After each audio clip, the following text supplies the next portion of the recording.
नमस्कार, मैं धर्मी शर्मा पीआर भारत मीडिया में आपका एक बार फिर से स्वागत करती हूँ। जी हाँ दोस्तों, जैसा कि आप सभी ने सुना है, बीजेपी सरकार में माफियाओं के खिलाफ बहुत ज्यादा आवाज उठाई जाती है। सख्त ऑर्डर देने के बाद, सख्त आदेश दिए जाने के बाद उनके खिलाफ कार्रवाई की जाती है। तो वही आज हम बात करेंगे अंकल जी से कि उनके साथ में कौन से अन्याय हुए हैं, आखिर वो क्यों परेशान है, कहाँ तक उन्होंने दरवाजे खटखटाए, आखिर उनको न्याय मिल पाया है या नहीं। तो जुड़ते हैं और जानते हैं। आपका नाम? रमेश चंद वर्मा। रमेश चंद वर्मा जी, मैं आपसे जानना चाहूंगी कि जिस तरीके से आपने अपनी जो आपकी परेशानी है उनको सरकार के समक्ष रखा, तो आपको न्याय मिला या नहीं मिला? आखिर कौन सी परेशानी है जिनकी वजह से आप इतने परेशान हैं? किन चीजों को लेकर के आप सरकार से न्याय चाहते हैं? ये हमारा मकान है अलीगढ़ में, श्रावल टीला, शांति नगर में। उस मकान को हमने परचेज किया, एक भू माफिया ही है वो इस समय। तो उसने हमसे 30 लाख में तय किया और 14 लाख का उसने लिखवा लिया, धोखेबाजी करके। आपने उससे नहीं पूछा कि उसने 14 लाख में क्यों लिखवाया, क्या वजह थी? और आपको उसने तब दिखाया तो आपने उससे बोला या नहीं बोला? उससे कहा तो बोला कि इसलिए लिखवाया कि कम पैसा लगेगा लिखाई में, तो इसलिए पैसा हमारा जो तय हुआ हम वही देंगे। उसने आपको पैसा दिया?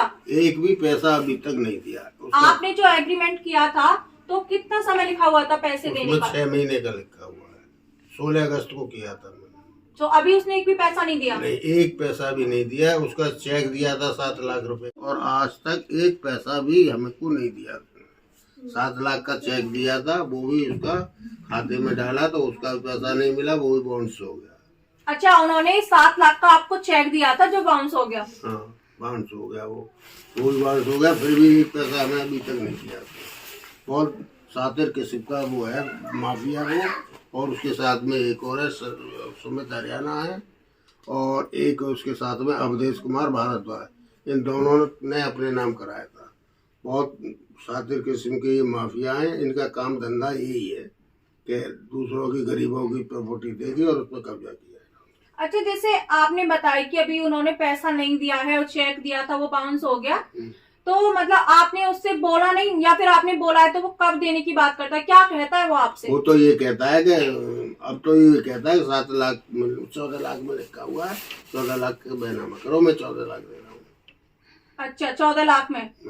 जो उसने मतलब उस टाइम पे ये बोल करके कि ज्यादा लिखाई जाएगी, और उसने उस टाइम पे कम में लिख दिया था। अच्छा, तो मैं आपसे जानना चाहूंगी कि अब आपने जैसे बताया कि वो एक तरह का माफिया है, और तो अभी मतलब आपने इस जमीन को लेकर के आपका कोई एग्रीमेंट हुआ ही नहीं है एक तरह से, क्योंकि उसने आपको कुछ दिया नहीं है 6 महीने में? अच्छा, तो अब जो आपका जो मकान है वो मतलब उसमें रह रहे हैं? नहीं, उसमें हमारी बेटे की बहू रह रही है उस मकान में, और हम ही से रह रहे हैं। जब बेटे की बहू रह रही है उसमें, तो बेटे की बहू रह रही है उसमें। बंद करना ही पड़ेगा। तो आपने कहीं शिकायत दर्ज नहीं की? शिकायत मैंने मुख्यमंत्री को भेजी, सरकार में कई बार शिकायत भेज चुका, डीएम को भेज चुका, एसएसपी को भेज चुका, थाने के अध्यक्ष को भेज चुका, कहीं कोई सुनवाई नहीं। अच्छा, मतलब आपने हर जगह शिकायत की है लेकिन आपकी कोई सुनवाई नहीं हो पाई है? कोई सुनवाई नहीं। जैसे आपने बताया कि वो आपने जो बैंक में चेक था जो बाउंस हो गया, तो उसका आपके पास में प्रूफ है? हाँ जी, प्रूफ है मेरे पास में। उन्होंने लिख के दिया है बैंक ने कि इस खाते में पैसा न होने की वजह से भुन नहीं रहा है, बाउंस हो गया।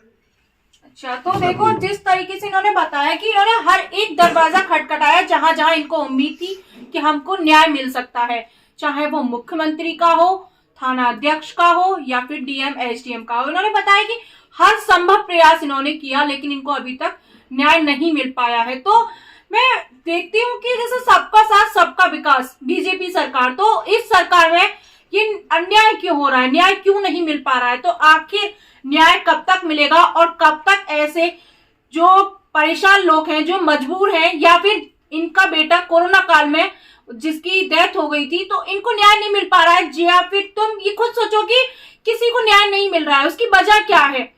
हम प्रशासन की मदद लेते हैं किसी भी चीज के लिए, प्रशासन भी हमारी नहीं सुन रहा है, सरकार नहीं सुन रही है, तो ये लोग कहाँ जाएंगे? तो इसी तरह सरकार से इनकी विनती है कि इनको जल्द से जल्द न्याय मिले, और ज्यादा से ज्यादा इस वीडियो को शेयर करिए जिससे कि इनको न्याय मिल सके, इनके साथ में बहुत अन्याय हुआ है और ऐसे लोग जो भूमाफिया हैं उनके खिलाफ कड़ी से कड़ी कार्रवाई हो। मिलते हैं आपसे नेक्स्ट वीडियो में, धन्यवाद। तो जैसा आपने बताया कि वो आपको धमकियां देता है, परेशान करता है, तो मतलब क्या बोलता है? और आपने बताया कि आपके साथ 420 की, तो क्या 420 की आपने मुकदमा किया या नहीं? मुकदमा हमने किया है। 420 उसने ये की कि हमको बुला लिया धोखे से कि तुम्हारा बैंक में कर्जा वसूल जमा करेंगे। तो 7 लाख रुपए का चेक काटा उसने सुमित हरियाणा ने अपना, और उसमें हमारी पत्नी के दस्तखत करा लिए, और दस्तखत और अंगूठा दोनों लगवा करके पेश किया पासिंग अथॉरिटी के पास में, बैंक ऑफ बड़ौदा में वारसी पर। तो उस पासिंग अथॉरिटी ने कहा कि जब दस्तखत हो गए तो चेक पे अंगूठा लगाने की क्या जरूरत थी? तो बोला सर नहीं था, कोई बात नहीं।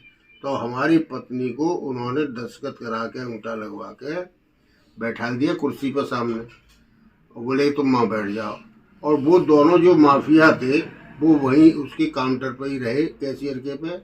और जब पैसे का नंबर आया तो पैसे उन्होंने स्वयं ले लिए दोनों माफियों ने, और लेकर के वहाँ से रफू चक्कर। आपके पास इस चीज का कोई प्रूफ है कि पैसे उन्होंने लिए थे या फिर मतलब उन्होंने आपको दिए नहीं?